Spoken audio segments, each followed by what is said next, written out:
is one of the largest ad tech or CTV ad tech companies in our space, and we provide monetization, distribution, and advertising solutions to premium content publishers and streamers. And we're introducing a new product to agencies and brands called BrandDiscovery that launched a couple months ago. Well, that sounds pretty exciting. So tell me a little bit about BrandDiscovery. So BrandDiscovery is a product that allows advertisers to precisely match their ad with the context and emotion of that context at a scene level right before the ad break. And it's really exciting because we think it's the next evolution and step in contextual advertising, understanding where that user and audience is from an emotional perspective, not just from a content perspective. Oh, no, that's brilliant. That's brilliant. Now, did you develop the sort of the tech behind it, or are you using like somebody else's tech to sort of identify the emotions? Yeah, great question. So we actually developed this in-house.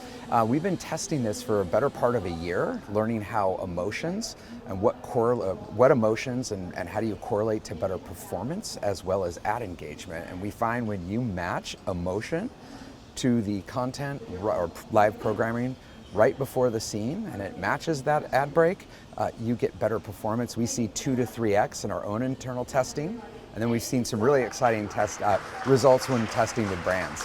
That's pretty cool. Now, do you have like X number of categories of emotion, or is it more sort of free form? We get asked that a lot. There's a famous psychologist called William Plechnik, and in the 80s he developed a primary wheel of emotions, and he identified 8 primary emotions with 3 different levels of intensity. And so our AI knows with any live programming, because we are also at Wurl the largest operator of premium fast channels in the world, we actually know what emotions are contained in the ad, and we score it using our own AIs, and our models are constantly learning.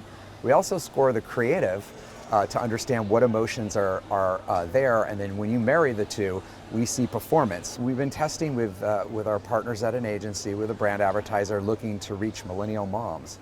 And what we found is when you matched that sentiment in the video creative with the ad break, we saw a 7x increase in brand awareness and a 2x lift in purchase intent.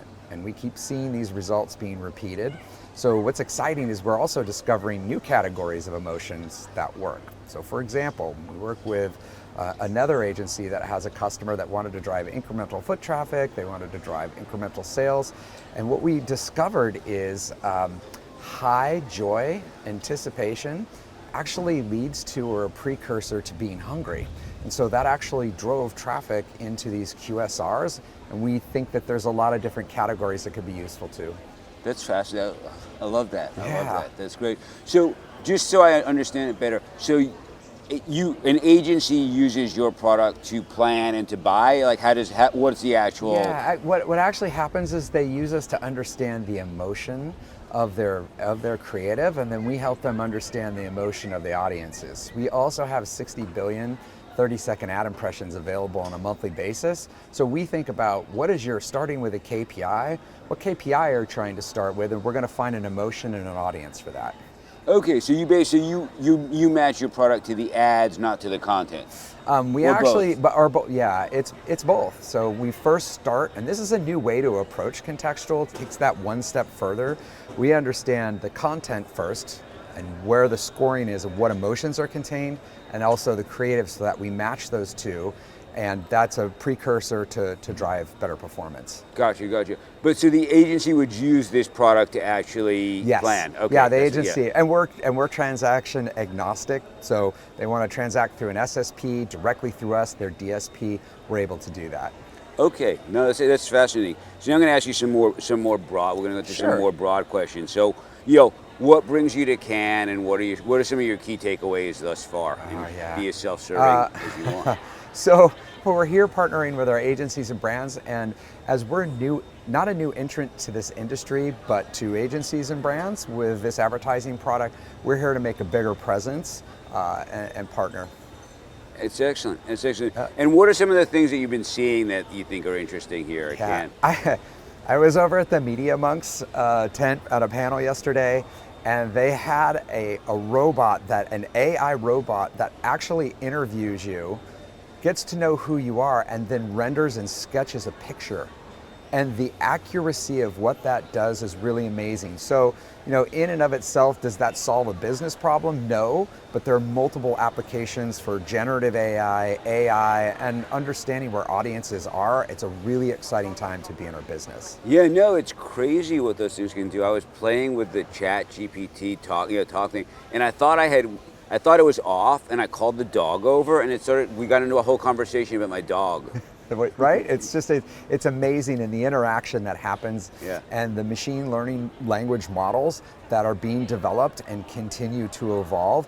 When we come here next year, I think we're going to see an explosion in innovation like no other period of time in our industry.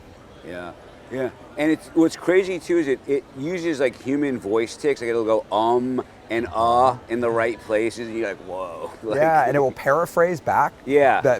So it understands what you're saying. Yeah, it's just wild.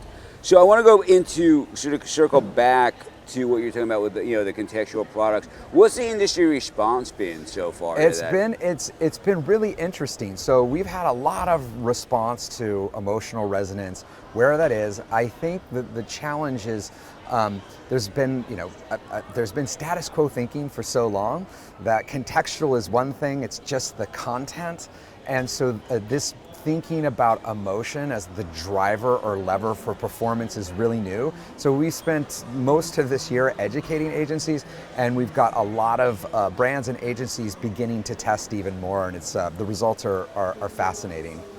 Yeah.